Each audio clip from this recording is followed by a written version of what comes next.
How do you measure a life? Is it by the pictures you leave behind?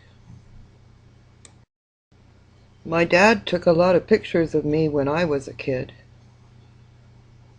Way more pictures survive of me than of my little brothers. This always seems to happen to the first child. I remember being shy and scared a lot when I was a kid. My dad was in the Royal Canadian Air Force when I was growing up. We moved a lot. I was born in Hamilton, Ontario in 1953. Then we moved to Sea Island, Richmond. From there we went to Zweibrücken, Germany, where my brother Bruce was born in 1954. Cold Lake, Alberta is a big Air Force base in northern Alberta. Whenever we were posted to Canada, we lived there.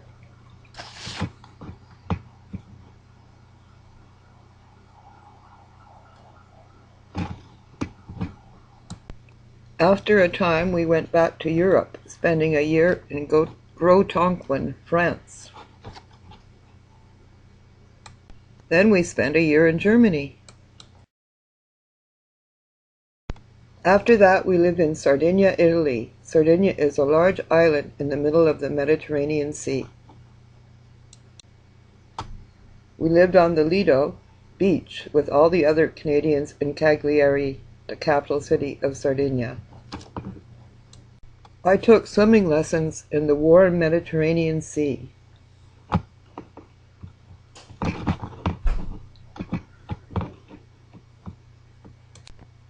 When I was about 12 or 13, we moved back to Cold Lake.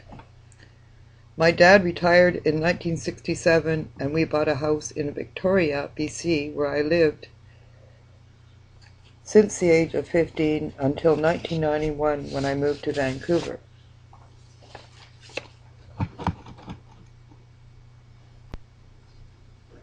When I look at these childhood pictures of me, I see a little girl looking out at the world with wonder and hope.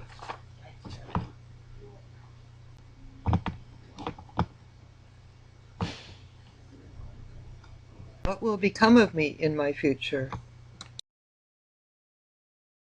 Will I be a big sister?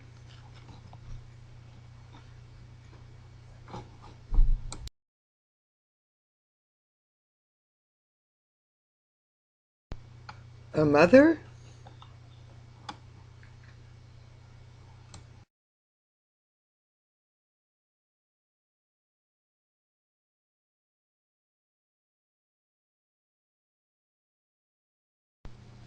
Will I be a grandmother?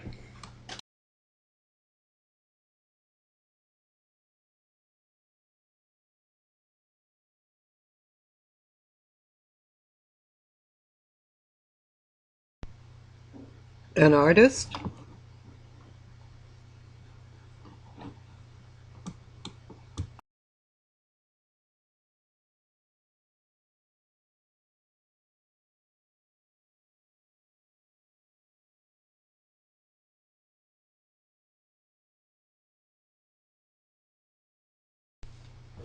Will I feel the lows of depression?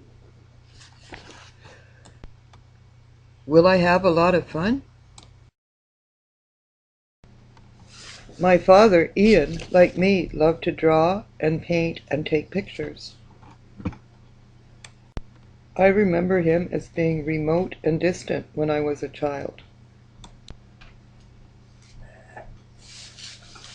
He was always complaining about taxes and the government, all those tiresome things that seem to occupy us while we are living our lives. He seemed cranky and grumpy a lot. But he did it all anyway, working every day and taking care of his family. When he became ill with cancer and knew he was dying, a lot of that distance melted away.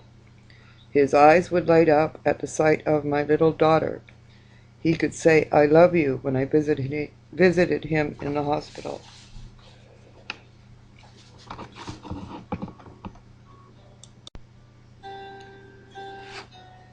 My mother took care of him faithfully for the 5 years he lived with cancer. In my own selfish way, I was relieved at his death. My kids could run around their house and make noise when we visited.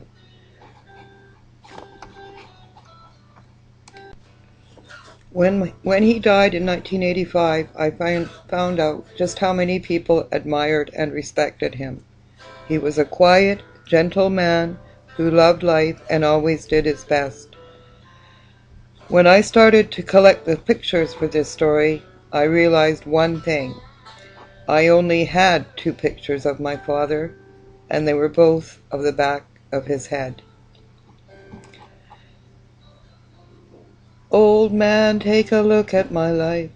I'm a lot like you were.